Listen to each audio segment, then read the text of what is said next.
the end of his presidency, U.S. manufacturing had fallen into a recession before the pandemic even hit.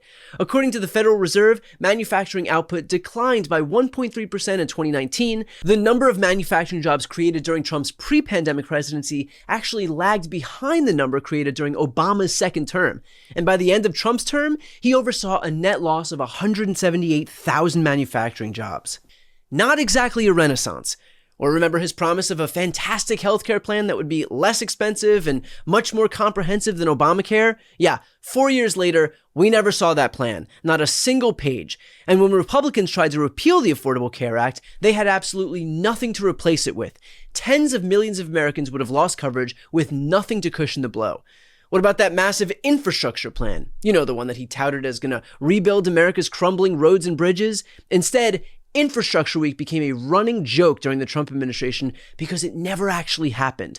The American Society of Civil Engineers continued to give America's infrastructure a D+ grade throughout Trump's presidency because he never delivered the plan that he promised. And, as if we needed another example, let's not forget Donald Trump's promise to deliver a middle-class tax cut. And yet, what did we actually get? The 2017 Tax Cut and Jobs Act, which was a massive giveaway to corporations and the wealthy that did almost nothing for the middle class.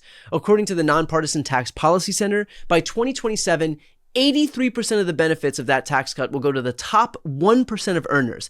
Meanwhile, the corporate tax cuts were made permanent, while even the modest individual tax cuts were designed to expire. The Congressional Budget Office estimated that Trump's signature tax law would cost $1.9 trillion over 10 years, ballooning our deficit. And remember how they claimed it would pay for itself through economic growth? Yeah, that never happened either. The federal deficit increased every single year Trump was in office, long before the pandemic hit. But hey, something fiscal responsibility, am I right? So when we see this new exchange between Rep. Suozzi and Mr. Bartold, we are seeing the exact same playbook all over again. Trump's public promises bear absolutely no resemblance to the actual legislation that gets put forward. He claims to be working for the American people when actually he is delivering for the donor class. The real Trump presidency isn't the one he talks about. It's not about helping waiters keep more of their tips, or factory workers keep more of their overtime, or seniors keep more of their Social Security. The real Trump presidency is about making sure the tax rate for the wealthiest Americans stays at 37% instead of returning to 39.6%. It's about preserving a massive loophole for hedge fund managers that allows them to pay a lower tax rate than their secretaries. And if you think I'm being unfair, let's look at what the tax bill does do. It makes the 2017 tax cuts permanent, which again primarily benefited the wealthy and corporations. The bill before Congress right now, according to Bartold, extends permanently the top tax bracket at 37%. That's the priority. That is what's actually in the bill. This is the essence of fake populism. It is promising to be on the side of working Americans while legislating for the benefit of the ultra-wealthy.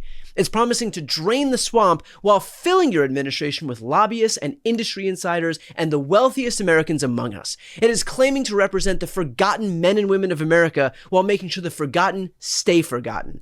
And honestly, the most insulting part isn't even the lies. It's the expectation that we're all too stupid to notice.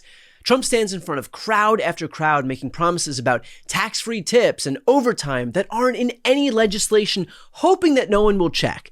Well, Tom Suozzi checked, and now we all know the truth. Trump isn't just failing to deliver on his promises, he is actively delivering the opposite. He promised a tax cut for middle-class workers and delivered for the wealthy. He promised better health care and tried to take away what people already have. He promised a manufacturing renaissance, and we got a manufacturing recession. You know what they say. Fool me once, shame on you. Fool me twice, shame on me. But fool me over and over and over again for years on end, that's just being a Trump supporter. At some point, you have to wonder how many broken promises it'll take before people finally realize that the populist rhetoric is just a show and the real agenda has never changed. Make promises to the working class, but deliver for the rich. Before you go, if you enjoyed this content and you want to see more and support independent media, please subscribe to this channel. The subscribe button will be right here on the screen. But second, the reality is that we are now in a political environment where this administration can lean on any of the social media platforms to suppress certain voices if they don't like critical coverage. That means my longevity here is in the hands of a few tech billionaires who are already making it clear that they are willing to cater to this administration. To that end, signing up for my newsletter is a way for me to reach you directly if that ever becomes necessary. I'll put the link right here on the screen as well, so please sign up. It's free, but there's also an option to do a paid subscription if you'd like to support me and my team. I really appreciate it. Thanks so much for watching.